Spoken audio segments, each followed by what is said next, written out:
starting the recording, and that was kind of scaring me a little bit. But anyway, here we have episode 2 of a new series, What If Initial D Was in the United States. Last episode we did Takami's AE86 Trueno as the 1987 Pontiac Trans Am.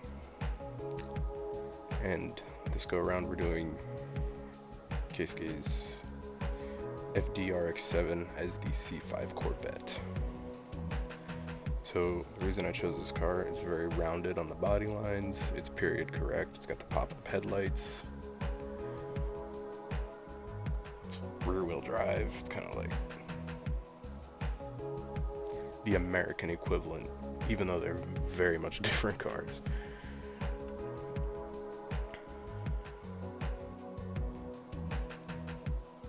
So let's get into it.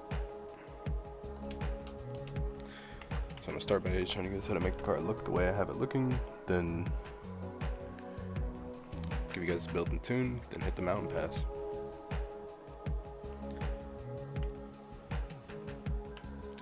So beginning with, why is this, okay, 1 second, okay, here we go. Starting with the paint, you want the manufacturer yellow. Then for the wheels, I'm gonna go over to special colors, bring it on down. You want the aluminum semi-gloss, and of course tint the windows black. Now into decals. So the black roof is sort of, that's like a personal touch. I just put it on there. I know the RX-7's got a yellow roof, but I thought the black roof was a nice touch. So starting with the Red Sun's logo, obviously you can find that. I also have one made, so if you want to go hear it playing, search my username. Don't judge me. I was like 7 years old when I made this account. I'm too cheap to change the name. So somewhere in here, all of these decals that I made,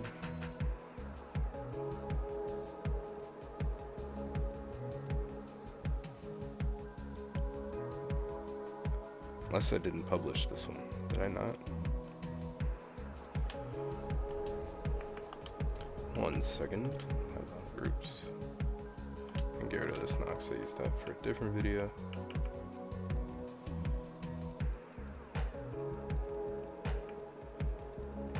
Where are you?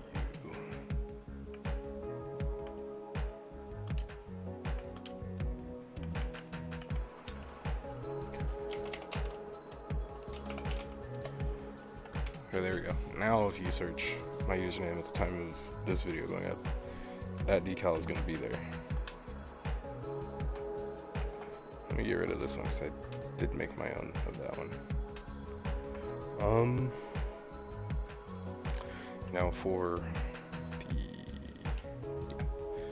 so obviously you find this, the way I have it is I have it centered up on the, centered up on the wheel well here. So the center of the wheel is roughly the middle of the decal. And then obviously with that, make it a different color that's easily distinguishable from the black. You get this, pretty much just line it up to where it just gets the roof. Do that on both sides, and then just the top. Get your square, cover the top of the roof. You don't have to do it, I just thought it was a nice touch, give the car a little more character. Then I know that the one from the show has the door decals, which I didn't do because of the vents and everything there. It made it look weird, so fairly simple design for this car. Moving on to the upgrades. Wow, one other thing. Whoops. I will publish the design for you guys if you want to go that route.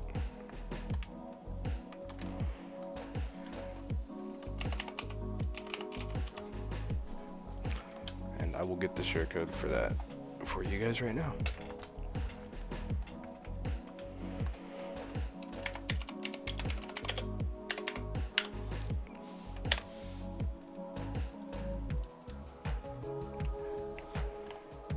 Share code for the design is 170660863.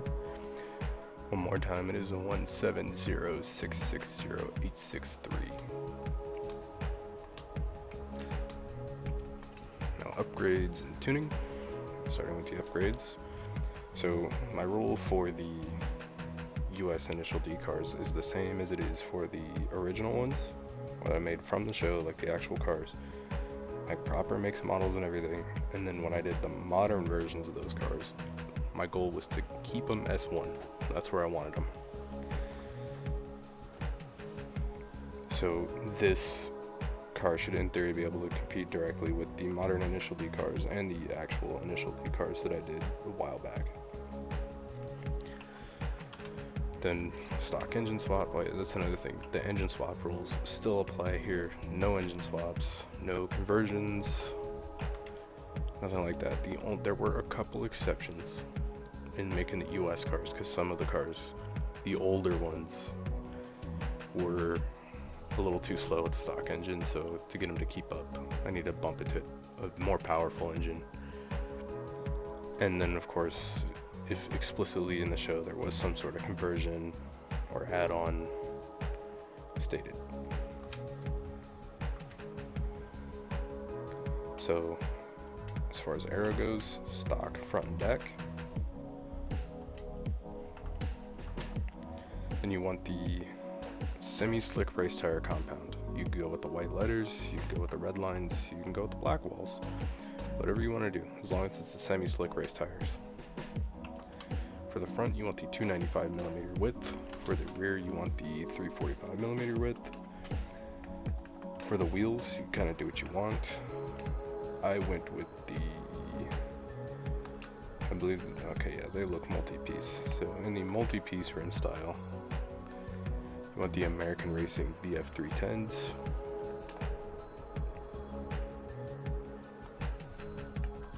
And for the front width, you want the first one, so the narrowest upgrade.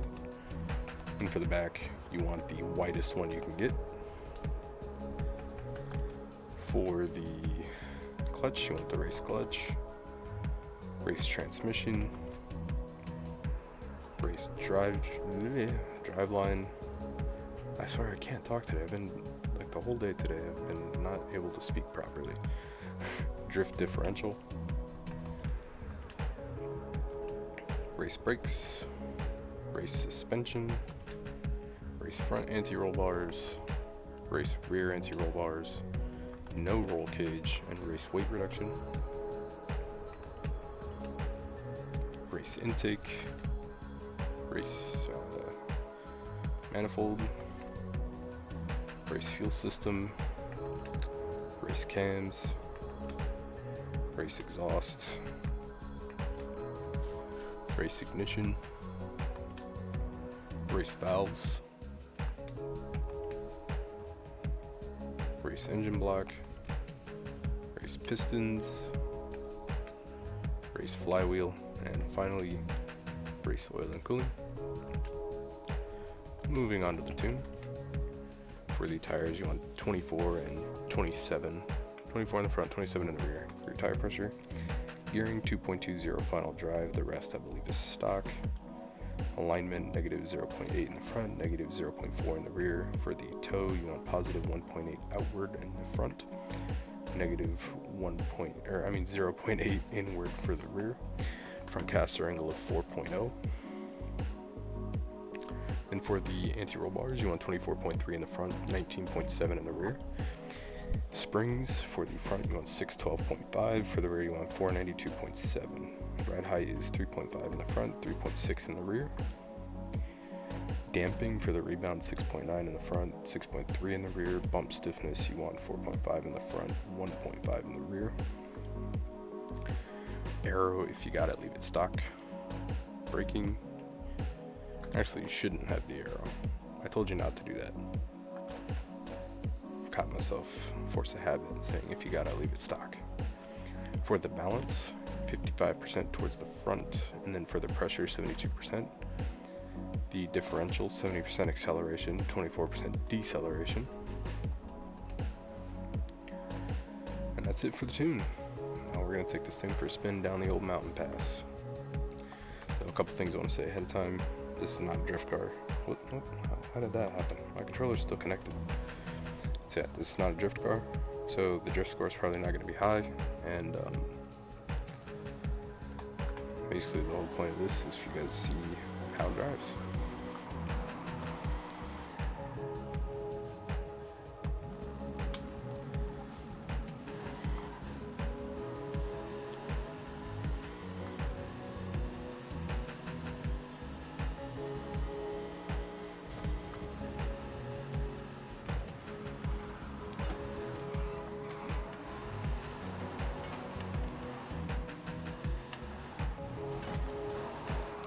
Went a little wide there, but we're good. I haven't driven this car in a very long time. I built it like over a month ago, and I don't recall it being this violent, but it is what it is. Just gonna have to adapt to it and keep pushing through.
And there we have it. We're at the bottom.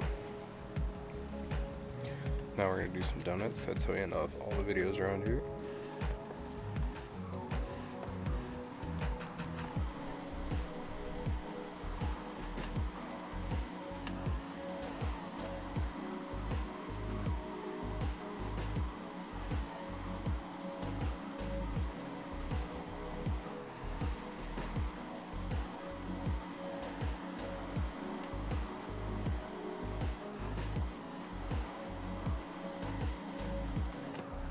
Now with all that being said and done, thank you guys for watching. Hope to see you in the next video, and that is all from me today.